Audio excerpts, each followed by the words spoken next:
కవిత కాంగ్రెస్ గూటికి కవిత అంటే కవిత కాంగ్రెస్ పార్టీలోకి వెళ్దాం అనుకుంటుంది అని చెప్పి వార్తల్లో వస్తూ ఉన్నాయి.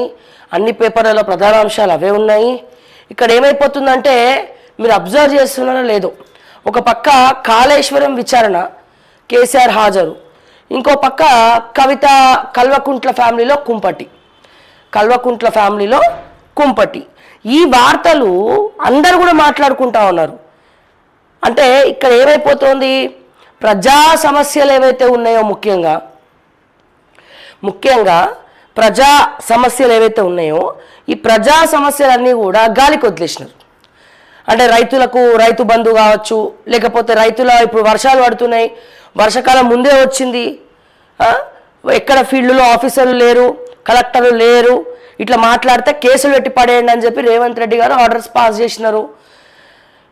ఎక్కడ కొనుగోలు జరుగుతలేదు, ఒక్క దగ్గర కొని అంతా కొంటున్నామంటున్నారు. విద్యార్థుల పరిస్థితి ఆగమాగం ఉన్నది. దళితుల అమ్మాయిలు లేకపోతే రెసిడెన్షియల్ హాస్టల్స్, సోషల్ వెల్ఫేరు ఘోరమైనటువంటి పరిస్థితి. హాస్పిటల్స్ ఘోరం. ఆల్రెడీ కోవిడ్ కేసెస్ దేశవ్యాప్తంగా చర్చనీయాంశమైంది. పక్కన ఉన్నటువంటి ఆంధ్రప్రదేశ్ ప్రభుత్వం సర్క్యులర్ జారీ చేసింది, గవర్నమెంట్ ఆర్డర్ పాస్ చేసింది, కోవిడ్ కేసెస్ ఎక్కువైతున్నాయి, జాగ్రత్త వహించండి, మాస్కులు పెట్టుకోండి అని. ఇక్కడ తెలంగాణలోనే ఏం జరుగుతుందో ఎవరికి అర్థం కాదు.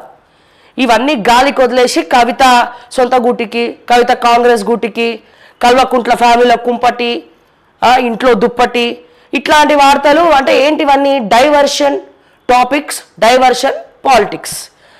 ఒకవేళ పెట్టింది అనుకుందాం, పోతే పోయింది అనుకుందాం. కల్వకుంట్ల కవిత గారు సొంత పార్టీ ఓన్గా పార్టీ పెడితేనన్న వర్కౌట్ అవుతుంది తప్ప కాంగ్రెస్లకు పోతే ఫూల్ అవుతుంది. కాంగ్రెస్లకి పోతే కల్వకుంట్ల కవిత గారు ఫూల్ అవుతారు. ఎందుకంటే కాంగ్రెస్ పార్టీకే ఘోరంగా ఉంది పరిస్థితి. అక్కడోళ్ళే పదవులు లేక కొట్టుకుంటున్నారు, అక్కడోళ్ళే అసంతృప్తి ఉన్నారు. అరే నీకిది నాకిది అని చెప్పి డబ్బుల కాడ ఒకటి ఉన్నా మిగతా విషయాల్లో కొట్టుకుంటున్నారు. ఇటువంటి పరిస్థితుల్లో కవితకి ఎక్కడ ప్లేస్ ఉంది అక్కడ?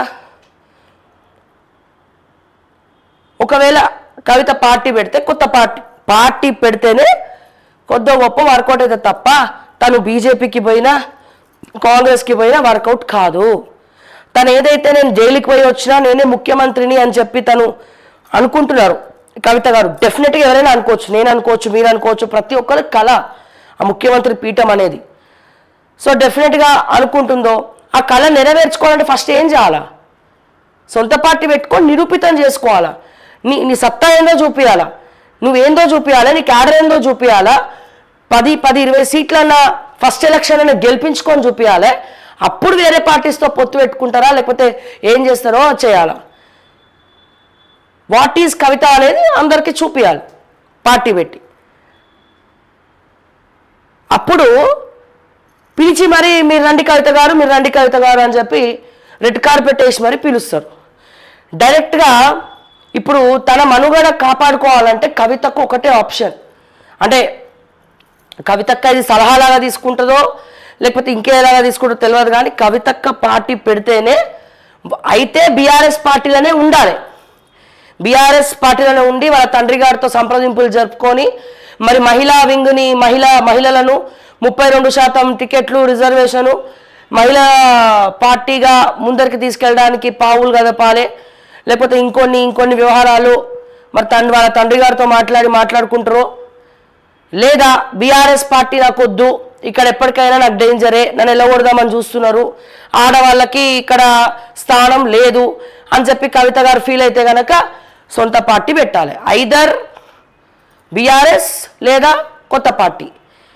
అంతేగాని కాంగ్రెస్ల కోత, బీజేపీల కోత అంటే అక్కడ వాళ్ళకే స్పేస్ లేదు. ఒకవేళ వెళ్ళినా కవిత లాంటి వ్యక్తి అక్కడ ఇమడలేరు. అక్కడ చాలా కుట్రలు రాజకీయంగా చాలా ఉంటాయి. ఒక ప్రాంతీయ పార్టీలను ఇన్ని ఉంటే నేషనల్ పార్టీస్లో ఇంకెన్ని ఉండాలా? సో సొంత పార్టీ పెడితేనే కవితకి ఇమేజ్ పెరుగుతుంది. వేరే పార్టీస్కి పోతే ఇమేజ్ డ్యామేజ్ అవుతుంది. చాలామంది అనుకుంటారు అసలు ఏముంది ఇమేజ్, లిక్కర్ స్కామ్ చేసిందా అని. సరే లిక్కర్ స్కామ్ చేసిన ఇమేజా ఏ ఇమేజా పక్కన పెడితే ఏదో ఒక ఇమేజ్ ఉంటుంది కదా. పోనీ అట్లీస్ట్ కేసీఆర్ బిడ్డ అనే ఇమేజ్ ఉంటుంది కదా. పోనీ జాగృతిని ఇంటర్నేషనల్ వేలో నేషనల్ వేస్లో బతుకమ్మ పండుగని మరి ఈరోజు దేశ విదేశాల్లో కూడా బతుకమ్మని గుర్తుపెట్టుకొని మరి ఆడుతున్నారు అంటే బతుకమ్మ తెలంగాణలో ప్రతి ఒక్కరికి తెలుసు. బతుకమ్మని ఎవరు నేర్పియలే, కల్వకుంట్ల కవిత అసలే నేర్పియలే. కానీ ఈ బతుకమ్మ పండుగను దేశ విదేశాల్లో జరిపింది, అదొక బ్రాండ్ ఉంది తనకి. సో ఇది చాలు కదా పార్టీ పెట్టడానికి, ఉధృతం చేసుకోవచ్చు. అంతేగాని కాంగ్రెస్లకు పోతా అదన్న ఇమేజ్ ఉంది కదా కవితకు. అంటే దేశ విదేశాల్లో పోయి అక్కడ బతుకమ్మ ఆడి అక్కడ వాళ్ళకు బతుకమ్మని పరిచయం చేసింది అయితే కవితనే. మనం ఏదైనా మంచి చెప్పుకోవాలా, చెడు కూడా చెప్పుకోవాలా, రెండు విధాలుగా మనం మాట్లాడుకోవాల్సినటువంటి అవసరం అయితే ఉన్నది. సో ఇప్పుడు మరి తిను కొత్త పార్టీ పెడితే బెటరా, కాంగ్రెస్లోకి పోతే బెటరా? కొత్త పార్టీ పెడితేనే కొద్దిగా మంచిగా ఉంటుంది. ఈ కాంగ్రెస్లోకి పోతే వర్కౌట్ కాదు, ఎందుకంటే అక్కడ ఉన్న వాళ్ళకే స్థానం లేదు, ప్రజల గుండెల్లో కాంగ్రెస్ లేదు. కాంగ్రెస్ అనేది మాస్ పబ్లిక్ యొక్క పేదవాడి గుండె చప్పుడుగా ఉండే, కానీ ఇప్పుడు అదే కాంగ్రెస్ పార్టీ పేదవాడికి గుండె నొప్పి తెచ్చిపెడుతుంది. ఎవరు అవునన్నా కాదన్నా ఇది వాస్తవం. పోనీ సోనియా గాంధీ వచ్చి కాపాడుతుందా, రాహుల్ గాంధీ వచ్చి కాపాడుతారంటే వాళ్ళు కూడా అట్లనే ఉన్నారు. వాళ్ళు ఏం పట్టించుకోవట్లే, వాళ్ళు రాష్ట్రాన్ని గాలికి వదిలేసినారు. మీనాక్షి నటరాజన్ని దింపినారు. మరి ఆ మీనాక్షి నటరాజన్ వచ్చినప్పటి నుంచి తను ట్రైన్లో ఫ్లైట్లో, దీపాదాస్ మున్షి గారు ఫ్లైట్లో పోతుండే, ఈమె ట్రైన్లో వస్తుండే. అంతకుమించి ఏం జరిగింది? ట్రైను ఫ్లైటు తప్ప ఇంకేం మార్పు జరగలేదు తెలంగాణ పాలిటిక్స్లో, కాంగ్రెస్ పార్టీలో. ఇప్పుడు తిను అంటే ఇది ఏ రకంగా తీసుకుంటారో ఇక కవిత గారి ఇష్టం. బట్ కాంగ్రెస్లోకి వెళ్ళకపోతేనే మంచిది, బీజేపీలోకి వెళ్ళకపోతే మరీ మంచిది. సొంతంగా పార్టీ పెట్టండి, మీరేందో నిరూపితం చేసుకోండి. 5-10 సీట్లు వచ్చినా సరే మీరు ఫస్ట్ టైం గెలిచినట్టే కాబట్టి సో మీరు ఆ రకంగా ఆ దిశగా అడుగులేస్తే బాగుంటుంది అని చెప్పి అనుకుంటున్నాం. లేదా బీఆర్ఎస్ పార్టీలోనే ఉండండి.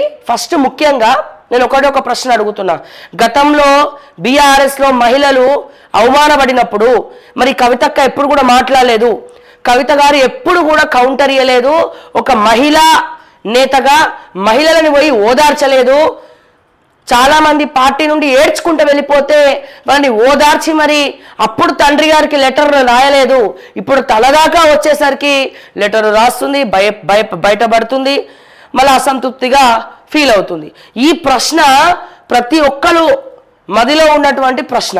మరి ఈ ప్రశ్నకు కల్వకుంట్ల కవిత గారు మరి ప్రెస్ మీట్ పెట్టి సమాధానం చెప్తే బాగుంటుందని చెప్పి కూడా అందరూ అభిప్రాయపడుతున్నారు. ఇట్లా ఎన్నో అంశాలు ఉన్నాయి.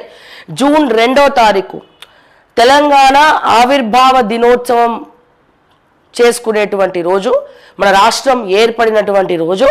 ఆ రోజున కల్వకుంట్ల కవిత గారు మరి పార్టీ అనౌన్స్ చేయబోతున్నారు అని విపరీతంగా సోషల్ మీడియాలో చర్చ నడుస్తుంది.